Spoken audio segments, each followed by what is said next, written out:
danishes. Welcome back to my kitchen. I am Chef Melissa, and now we're going to proceed on to making a caramel. Okay, so the first thing you're going to want to do is to make sure that you thoroughly wash your hands so that you have a clean working kitchen and working space. Next, you're going to want to make sure that your work area is nice and clean and well ordered, and that your ingredients and equipment are ready and available. First of all, you're going to need a half a cup of sugar, 2 tablespoons of water, a pot to heat the two in on the stove, a spatula for at the end when we're removing the caramel, the pot to put the caramel into for the final product, and in case need, a bowl of cold water to cool down our hot pot at the end to prevent over caramelization. So first we're going to take our half cup of sugar and we're going to pour it into our pan. Next we're going to take our 2 tablespoons of water and gently add it with our sugar.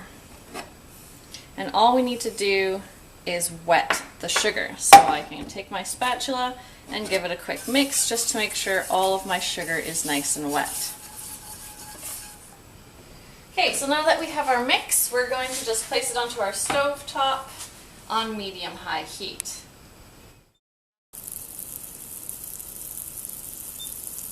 I can see in the center there the sugar's nice and dissolved, but on the edges it's not so much, so I'm just going to give it a nice swirl to give equal opportunity for all of the sugar to dissolve, and it should start to brown fairly quickly at this stage.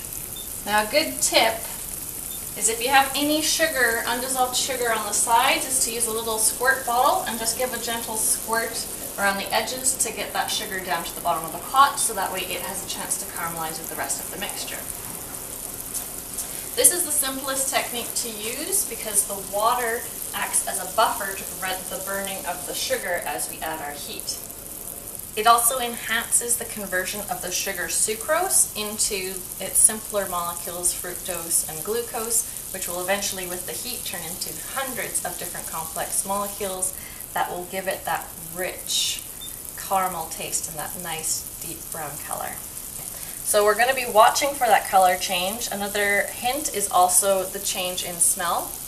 Professional chefs don't actually use the water, they just pour in the dry sugar and keep a very good close eye on the sugar and watch it as it dissolves and changes color. So you can see I can start to smell. If this was smell-o-vision, it would be fantastic.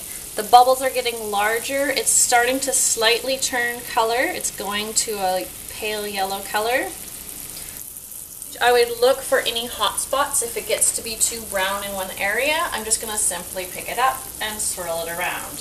Here it seems to be a fairly consistent yellow that's only going to continue to go brown, so at this stage we're going to keep our eye on it. We want it to get brown but not too brown.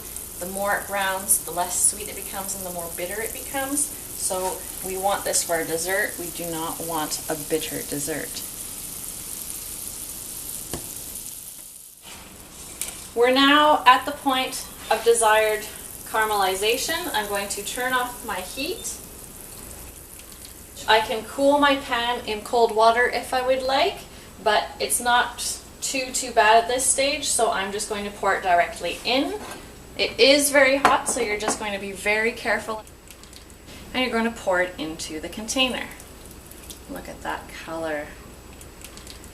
And I can use my spatula. While it's nice and hot, it's going to remain liquid. I want to get every last drop of this delicious caramel. And now I'm going to simply swirl it around so it covers the bottom of my pan. So now that I've added the caramel and I've swirled it all around to ensure it's covered the entire base, be very, very careful as this is now very, very hot. But you can now use this to use for the base of a flan. There are many desserts that use a caramel as a basic dessert technique. So now that you have mastered this and realized how simple it is, you can be sure to impress your friends with your new culinary skills. Bon appétit!